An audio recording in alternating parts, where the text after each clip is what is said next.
Welcome to Cheese Week, day number 8. See, I knew this was going to end up running over 7 days because there's just too many types of cheese and cheese-related snacks that I want to try. These right here are Goldfish Mega Cheddar Jalapeno. Now, I don't recall trying any Goldfish Mega flavors yet, and I'm wondering what it means by mega.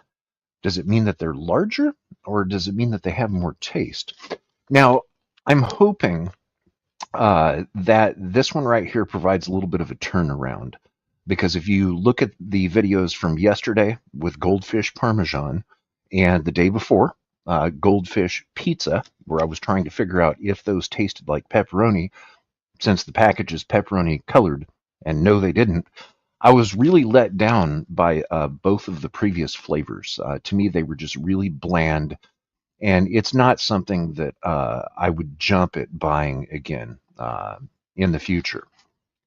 But I gave them 5 out of 10 ratings just to remain neutral because I know a lot of people like Goldfish, and it could be something that is just not to my preference, not to my liking.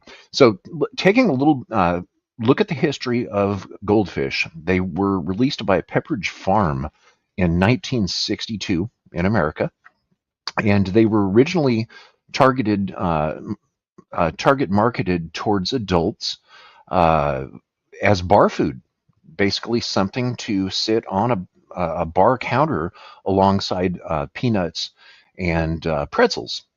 And here is another circa 1962 package, which is a cardboard canister, which is similar to that of Pringles. Now, throughout the 1970s, Goldfish uh, were promoted by Pepperidge Farm as a kids food, just some sort of a kids snack food. And Pepperidge Farm is a subsidiary of the Campbell's Company, which was formerly known as Campbell's Soup. So let's take a look at what I have here. If you look carefully at the top of the package, you'll notice that Goldfish no longer say Pepperidge Farm at the top. Um, it appears as if Campbell's is focusing on just the brand recognition itself. Now, here's a slight variant of the package. This is the first time that Goldfish was released, where the package would have looked like this last year, and that's when they were brand new. And of course, it does not say Pepperidge Farm on that package either. So let's take a look at the nutritional facts. This bag has about 6 servings per container. A serving size is 22 pieces or 30 grams. I'm always looking for sodium, and these are insanely high in sodium at 320 milligrams or 14% of the RDA just by eating 22 of these. I, I'm hoping for a turnaround here on my opinion of Goldfish. So let's take a look at the ingredients. It's basically flour, vegetable oil, salt, and then it contains corn maltodextrin, green and red bell pepper powders. So even though these are jalapeno, they have more bell pepper in them than jalapeno. And then, of course, they have yeast extract,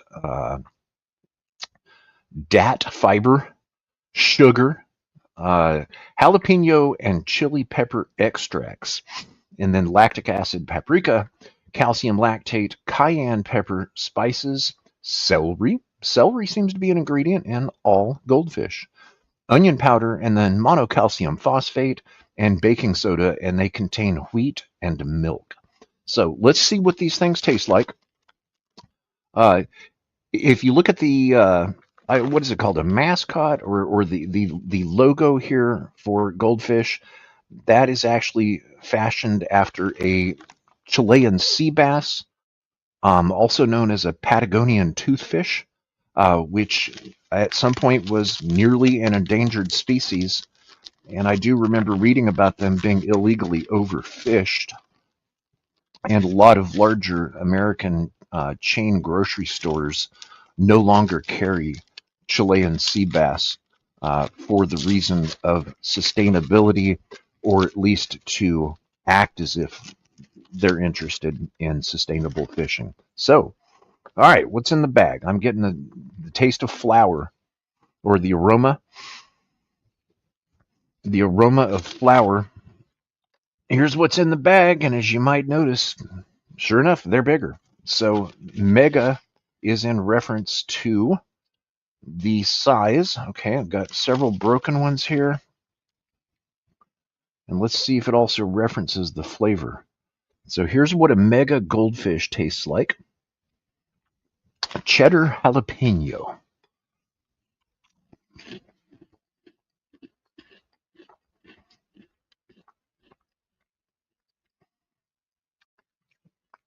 Okay, I'm getting that chalkiness of flour that I didn't care for with the last couple that I've tried. Now I do like how these are puffed up. They seem to have air in the middle, um, which provides a nice crunch, but uh, it doesn't steer away from the just chalkiness.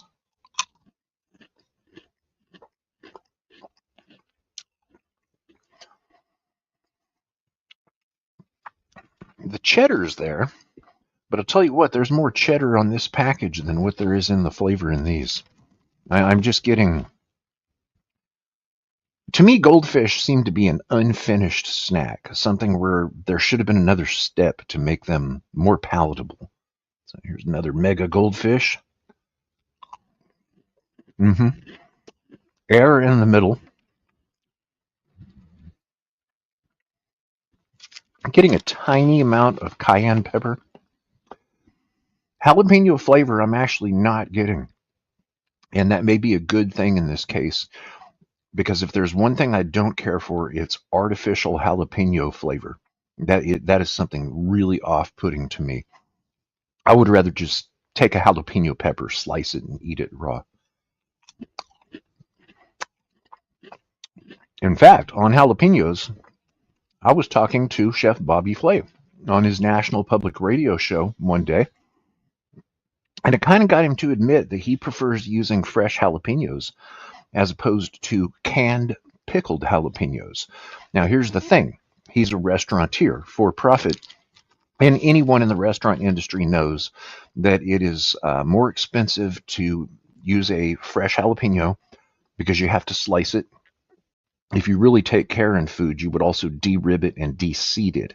But they have a very short life and it requires more labor. So that's why restaurants use pickled jalapenos out of a can or a jar because they have a long shelf life and they don't require any prep. To me, pickled jalapenos are pretty much disgusting because they're very bitter and acidic. So I'll skip pickled jalapenos when I can, and I definitely will skip artificial jalapeno flavor. But fortunately, I'm not getting any from this. The only thing I'm getting is cayenne pepper. So is it redeeming? No. If I had to eat these and there was a bag of mega sitting next to non-mega, I would pick the mega because they're easier to pick up since they're larger, and I like how they have the puff of air in the middle, air which I paid for when I bought this. So anyway, no, they're not redeeming. I want to take a look at something here. Okay, it has a little bit of transparency. It says that they're from Pepperidge Farm Incorporated in Camden, New Jersey. And then they say, contains bioengineered food ingredients. The ingredients from soy, sugar, corn, and canola in this product come from genetically modified crops. Learn more at pepperidgefarm.com. No, thank you.